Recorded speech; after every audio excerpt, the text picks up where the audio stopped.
தரணி வாழ் தமிழர்களின் இதய ஒலி தமிழன் 24.com. செம்மணி மற்றும் முள்ளிவாய்க்கால் விவகாரங்களுக்கு சர்வதேச நீதியே தீர்வு. எரிபொருள் விலை குறைப்பு குறித்து அமைச்சர் வெளியிட்ட முக்கிய தகவல்.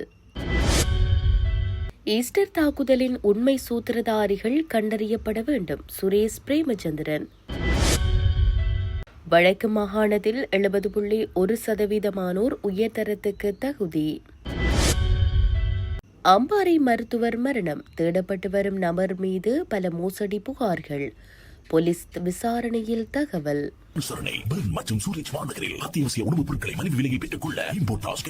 தொடர்பென விரிவான செய்திகள். யாழ்ப்பாணம் செம்மணி மனித புதைகுழி மற்றும் முள்ளிவாய்க்கால் சம்பவங்கள் தொடர்பில் நீதியை நிலைநாட்டுவதற்கு சர்வதேச விசாரணை முன்னெடுக்கப்பட வேண்டும் என நாடாளுமன்ற உறுப்பினர் கஜேந்திரகுமார் பொன்னம்பலம் தெரிவித்துள்ளார். காங்கேசன்துறை வீதியில் அமைந்துள்ள தனது கட்சி தலைமையகத்தில் நடைபெற்ற ஊடகவியலாளர் சந்திப்பில் கருத்து வெளியிட்ட அவர், செம்மணியில் கண்டுபிடிக்கப்பட்ட மனித எச்சங்கள் தொடர்பான விசாரணைகள் முழுமையாகவும் வெளிப்படையாகவும் முன்னெடுக்கப்பட வேண்டும் என வலியுறுத்தினார்.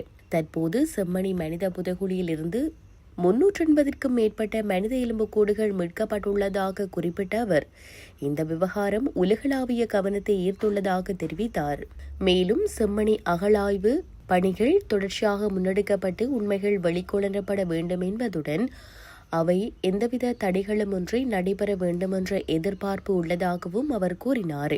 இதேவேளை முள்ளிவாய்க்கால் சம்பவங்கள் மற்றும் தமிழ் மக்களுக்கு எதிராக இடம்பெற்றதாக கூறப்படும் மனித உரிமை மீறல்கள் தொடர்பாக உள்நாட்டு மட்டத்தில் நீதியை பெறுவதில் நம்பிக்கை இல்லை என தெரிவித்த அவர், சர்வதேச குற்றவியல் நீதிமன்றம் உள்ளிட்ட சர்வதேச பொறிமுறைகளின் ஊடாகவே நீதி நிலைநாட்டப்பட வேண்டும் என்பதே தமது நிலைப்பாடு என குறிப்பிட்டார். செம்மணி மற்றும் முள்ளிவாய்க்கால் தொடர்பான விவகாரங்களில் சர்வதேச நீதியே தமிழ் மக்களின் எதிர்பார்ப்பாக இருப்பதாகவும் கஜேந்திரகுமார் பொன்னம்பலம் தெரிவித்துள்ளார்.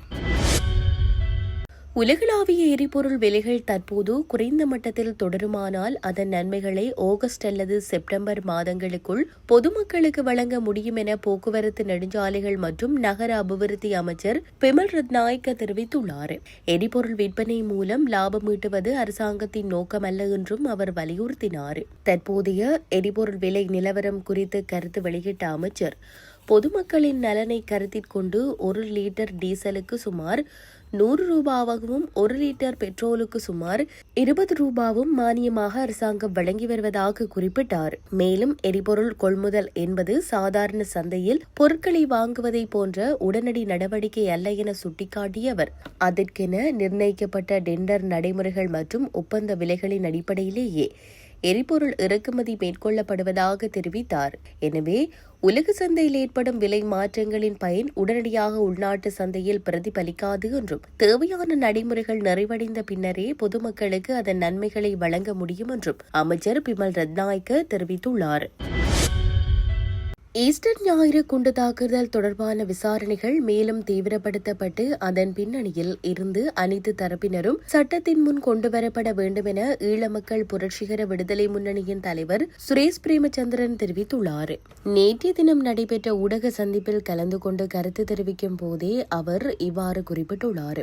அவர் மேலும் தெரிவிக்கையில், முன்னாள் ராணுவ புலனாய்வுத்துறை தலைவரும் தற்போது விசாரணைகளுக்கு உட்படுத்தப்பட்டுள்ளவருமான சுரேஷ் ஆலை தொடர்பாக பல்வேறு அரசியல் தரப்புகள் குரல் கொடுத்து வருகின்றன. சுரேசாலே நீண்ட காலமாக உண்ணாவிரதத்தில் ஈடுபட்டுள்ளதாக கூறப்படும் நிலையில் அவரை விடுதலை செய்ய வேண்டும் என சில அரசியல் தலைவர்கள் கோரிக்கை விடுத்து வருகின்றனர். அதேவேளை ஈஸ்டர் தாக்குதல் விசாரணை குழுவுடன் அவர் முழுமையாக ஒத்துழைக்கவில்லை என்ற குற்றச்சாட்டுகளும் முன்வைக்கப்பட்டுள்ளன. அவரிடமிருந்த கணினி தகவல்களை பெற முடியாமல் இருப்பதாக விசாரணை அதிகாரிகள் தெரிவித்துள்ள நிலையில் உண்மைகளை வெளிக்கொணர அனைத்து ஆதாரங்களும் முழுமையாக ஆய்வு செய்யப்பட வேண்டும்.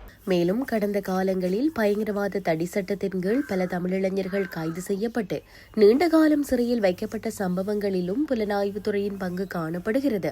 ஈஸ்டர் குண்டு தாக்குதல் என்பது மத வழிபாட்டு தலங்களையும் பொதுமக்கள் தங்கியிருந்த ஹோட்டல்களையும் இலக்காக கொண்ட கொடூரமான பயங்கரவாத செயல். இந்த தாக்குதலின் முழுமையான பின்னணி வெளிச்சத்திற்கு வரவேண்டியது அவசியம். வெறுமனே தாக்குதலை மேற்கொண்டவர்களை அடையாளம் காண்பது மட்டுமல்லாது அதன் பின்னணியில் அரசியல் அல்லது வேறு அமைப்பு சார்ந்த தொடர்புகள் இருந்தனவா என்பதையும் விசாரணைகள் தெளிவுபடுத்த வேண்டும். ஈஸ்டர் தாக்குதல் தொடர்பான விசாரணைகள் நாட்டின் எதிர்காலத்திற்கும் ஜனநாயகத்தின் பாதுகாப்பிற்கும் முக்கியமானவை. இந்த விவகாரத்தில் அரசாங்கம் வெளிப்படைத்தன்மையுடனும் உறுதியுடனும் நடவடிக்கை எடுக்க வேண்டும். மேலும் இந்த தாக்குதலின் உண்மையான காரணங்கள் மற்றும் பின்னணிகள் முழுமையாக வெளிப்படுத்தப்பட்டால் மட்டுமே பாதிக்கப்பட்டவர்களுக்கு நீதி கிடைப்பதுடன் எதிர்காலத்தில் இத்தகைய துயர சம்பவங்கள் மீண்டும் நிகழாமல் தடுப்பதற்கான வழிமுறைகளும் வலுப்பெறும் என தெரிவித்துள்ளார். நடைபெற்று முடிந்த கல்வி பொதுத்தராதர சாதாரண தர பரீட்சை பெறுபவர்கள் உத்தியோகபூர்வமாக வெளியாகியுள்ளன. இதன் அடிப்படையில் வடக்கு மாகாணத்திலிருந்து இந்த பரீட்சைக்கு தோற்றிய மாணவர்களில் 70.1% கல்வி பொதுத்தராதர உயர்தர பிரிவில் கற்பதற்கான தகுதியை பெற்றுள்ளனர்.